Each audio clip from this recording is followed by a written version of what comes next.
Hello friends, welcome to my channel movie 360 explain. और आज मैं एक्सप्लेन करने जा रही हूँ मूवी 47 मीटर्स डाउन को, जो 2007 में रिलीज हुई है। ये एक शार्क सर्वाइवल मूवी है। दोस्तों, इसी की तरह मैंने और भी शार्क सर्वाइवल मूवी को एक्सप्लेन करा हुआ है, तो उन्हें भी एक बार जरूर देख लीजिएगा। और अब बिना टाइम को वेस्ट किए चलने शुरू करते हैं इस वीडियो को। लेकिन आगे बढ़ने से पहले एक छोटी सी रिक्वेस्ट, जो कि है चैनल को सब्सक्राइब और वीडियो को लाइक और शेयर करने की।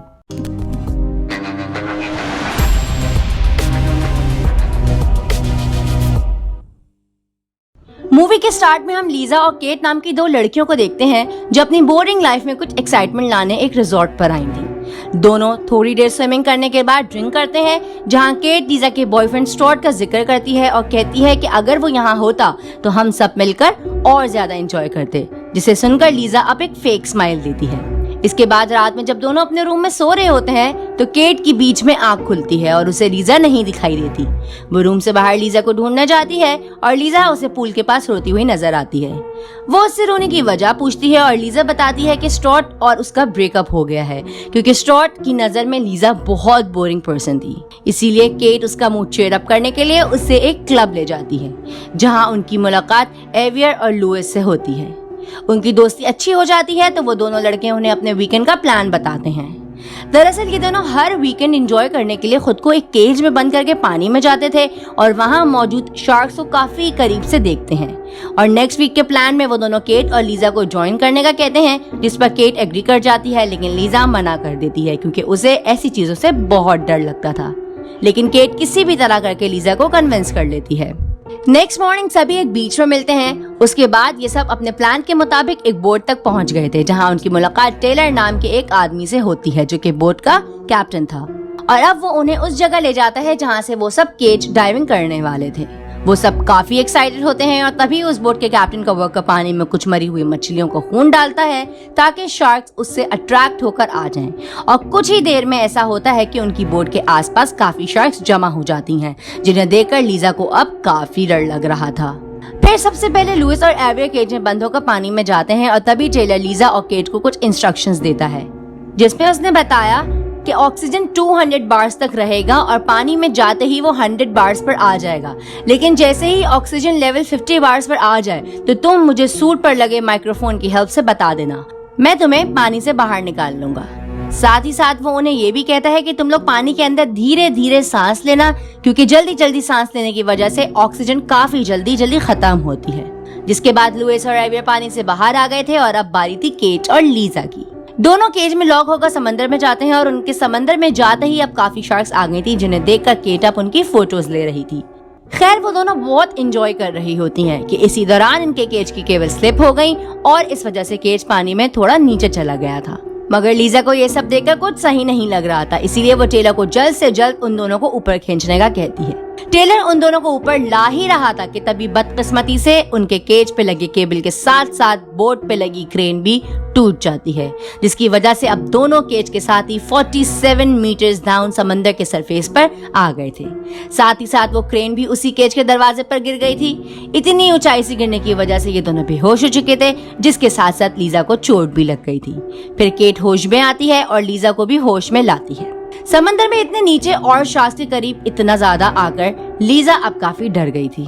लेकिन केट उसे समझाती है और कहती है कि तुम जितना पैनिक करोगी उतना ही जल्दी तुम्हारा ऑक्सीजन लेवल कम होगा। वहीं अब इतनी गहराई में आकर सिग्नल्स काफी वीक हो गए थे, जिसकी वजह से वो टेलर से कम्युनिकेट नहीं कर पाते। केट उस केज से निकलकर आगे जाना चाहती थी ताकि वो टेलर को हेल्प के लिए बुलवा सके, मगर केज का दरवाजा तो उस क्रेन के गिरने की वजह से बंद था। इसीलिए वो ये प्लान करते हैं कि केट ऑक्सीजन सिलेंडर उतार कर केज के बार्स के बीच में से जाएगी और बाहर जाते ही वापस से उसे पहन लेगी। केट उन बार्स के बीच से निकल ही रही थी कि उसका मास्क उस केज के बार्स में फंस जाता है। तो केट अब उस मास्क को हटाकर बाहर जाकर वापस से सब पहनकर उस क्रेन को दरवाजे से हटाने का डिसाइड करती है, ताकि वो दरवाजा खुल सके। और वो उस दरवाजे को खोलने में कामयाब भी हो जाती है। फिर वो ऊपर जाकर टेलर से कम्युनिकेट कर रही थी कि तभी टेलर उसे केज में फौरन वापस जाने के लिए कहता है, क्योंकि वहीं एक जगह थी जहां वो लोग सेफ रह सकते थे। और टेलर उसे ये भी बताता है कि वो उनकी हेल्प के लिए एक आदमी को न्यू केबल्स के साथ भेज देगा। ये सुनकर केट अब केज में वापस चली जाती है। फिर कुछ देर बाद उन्हें वहाँ किसी इंजन के स्टार्ट होने की आवाज सुनाई देती है, जिसे सुनकर उन्हें लगता है कि टेलर उन्हें छोड़कर जा रहा है। इसीलिए केट अब वापस टेलर से बात करने के लिए केज से निकलती है और अचानक शार्क उस पर हमला करती है, लेकिन लकीली वो बचकर केज में वापस आ जाती है। अब लीजा के पास 80 बार्स ऑक्सीजन बची थी और केट के पास सिर्फ 30 बार्स। इनकी बातों के दौरान इन्हें एक फ्लैशलाइट दिखाई देती है, जिससे उन्हें लगता है कि टेलर ने उनकी हेल्प के लिए एवे को भेजा है, मगर वो उनके पास आने के बजाय किसी और डायरेक्शन में जा रहा था।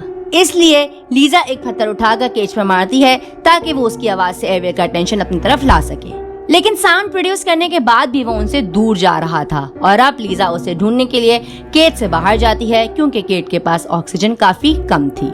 लीजा एवियर को ढूंढने जा ही रही थी कि उसके पीछे एक शार्क आ जाती है, जिससे बचने के लिए वो चट्टानों के बीच में खुद को छुपा लेती है और उस शार्क के जाने के बाद लीजा वापस से एवियर को ढूंढने लगती है। इसी के दौरान उसे एक फ्लैशलाइट मिलती है और जब तक उसे ये रियलाइज होता है कि वो केज में जाने का रास्ता भूल गई है, तभी उसके सामने एवियर की डेड बॉडी आ जाती है, जिसे शार्क्स ने मार दिया था। उसकी बॉडी से लीजा केबल और स्पेयर गन उठा लेती है, जिसके बाद केट लीजा को केज की तरफ आने के लिए इंस्ट्रक्शंस देती है, जिसकी मदद से लीजा वहां पहुंच गई थी। वहां पहुंचकर उसने उस केबल्स को उससे अटैच कर लिया था। फिर वो वापस से टेलर को ये सब बताने जाती है कि उसने केबल को केज से अटैच कर दिया है। साथ ही साथ वो उसे ये भी बताती है एवियर अब मर चुका है। ये सुनकर टेलर उसे फौरन केज में जाने का बोलता है। लीजा केज में जाती है और टेलर उन्हें ऊपर की तरफ खींचने लगता है, मगर बदकिस्मती से वो केबल आधे रास्ते में ही टूट जाती है और वो लोग वापस से 47 मीटर्स नीचे आ जाते हैं। लेकिन इस बार लीजा का पाँव केज के नीचे फंस जाता है। केट काफी कोशिश करती है उसका पाँव निकालने की, लेकिन वो कामयाब नहीं हो पाती और साथ ही उनका अब ऑक्सीजन भी काफी कम हो गया था। इसलिए केट फिर से टेलर से बात करने जाती है, जहां टेलर उन्हें बताता है कि वो उनके लिए एक्स्ट्रा ऑक्सीजन सिलेंडर भेज रहा है, मगर उनको यूज करते वक्त उन दोनों को काफी अलर्ट रहना पड़ेगा, क्योंकि ऑक्सीजन सिलेंडर चेंज करने की वजह से उनके ब्रेन में नाइट्रोजन बबल्स बन सकते हैं, जिसकी वजह से उन्हें हेलुसिनेशन हो सकती है, यानी उन्हें किसी भी तरह का वहम हो सकता है। साथ ही साथ टेलर उन्हें कहता है कि वो उनकी हेल्प के लिए वहां अंदर पोस्ट गार्ड्स भेज रहा है। केट अब वापस केज में आ गई थी, जहां थोड़ी देर बाद उनके लिए एक्स्ट्रा ऑक्सीजन सिलेंडर्स भी आ गए थे, जिसे लेने के लिए केट वहां जा ही रही थी कि तभी रास्ते में उसकी ऑक्सीजन खत्म हो जाती है। इसीलिए वो वहीं पर अपना सिलेंडर चेंज कर लेती है और वो देखती है कि टेलर ने सिलेंडर्स के साथ साथ उनके लिए फ्लेयर्स भी भेजी हैं। सब सामान लेकर केट वापस आ ही रही थी कि तभी शार्क उस पर हमला करके उसे मार देती है। लीजा ये सब देखकर बहुत डर जाती है। थोड़ी देर बाद जब वो थोड़ा संभलती है तो स्पेयर गन की मदद से ऑक्सीजन सिलेंडर्स को अपने पास खींच लेती है और अपना सिलेंडर चेंज कर लेती है। वहीं मूवी में थोड़ा ट्विस्ट आता है और हम देखते हैं कि लीजा को केट की आवाज सुनाई देती है, जिसे सुनकर वो काफी खुश हो जाती है, क्योंकि उसकी फ्रेंड अभी भी जिंदा थी। मगर केट उसे कहती है कि वो काफी जख्मी है, इसलिए लीजा अपना फंसा पाँव केट के नीचे से किसी भी तरह निकाल कर केट की मदद के लिए चली जाती है और लीजा केट को लेकर ऊपर बोट की तरफ जा ही रही थी कि तभी टेलर उन्हें धीरे धीरे ऊपर आने को कहता है, क्योंकि तेजी से आने की वजह से नाइट्रोजन बबल्स का खतरा काफी बढ़ जाता है। साथ ही साथ वो उन्हें ऊपर आते टाइम बीच में 5 मिनट रुकने के लिए भी कहता है, ताकि उनकी बॉडी के अंदर से नाइट्रोजन पूरी तरह से डिकम्पोज हो सके। वो दोनों टेलर के कहने पर रुकती हैं कि तभी हम देखते हैं कि शार्क्स ने उन्हें पूरी तरह घेर लिया है, जिसकी वजह से वो दोनों मास्क और सिलेंडर उतारकर बोट की तरफ तेजी से बढ़ने लगते हैं। जिसके दौरान एक शार्क लीजा पर अटैक कर देती है, लेकिन लीजा डरने के बजाय उस शार्क की आंख पर मारती है और फाइनली वो दोनों बचकर बोट पर आ जाते हैं। जिसके बाद सीन कट होता है और हम लीजा को वापस उसी केज में देखते हैं और यहाँ हमें पता चलता है कि उसके ब्रेन में नाइट्रोजन बबल्स बनने की वजह से उसे ऐसे ख्याल आ रहे थे, यानी जो कुछ भी हो रहा था वो उसका वहम था, यानी केट मर चुकी थी और लीजा केज में थी।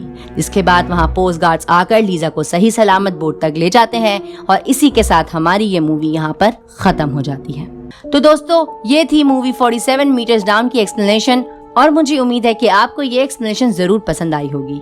दोस्तों, अगर आपको और भी शार्क्स या किसी और एनिमल मूवी की एक्सप्लेनेशन चाहिए तो मुझे कमेंट में जरूर मेंशन कर दें। इस वीडियो में दोस्तों इतना ही। अगर आपको ये वीडियो और मेरा एफर्ट पसंद आया हो तो इस वीडियो पर लाइक और कमेंट जरूर करना और ऐसी ही एक्सप्लेनेशंस देखने के लिए मेरे चैनल को सब्सक्राइब लाजमी करना। और अगर आपको किसी मूवी या सीरीज की एक्सप्लेनेशन चाहिए तो उसे कमेंट बॉक्स में मेंशन करना ना भूलना। तो मिलते हैं आपसे नेक्स्ट वीडियो में। तब तक के लिए आप मेरे चैनल की दूसरी वीडियोस को एंजॉय कर सकते हैं। Till then, bye, take care.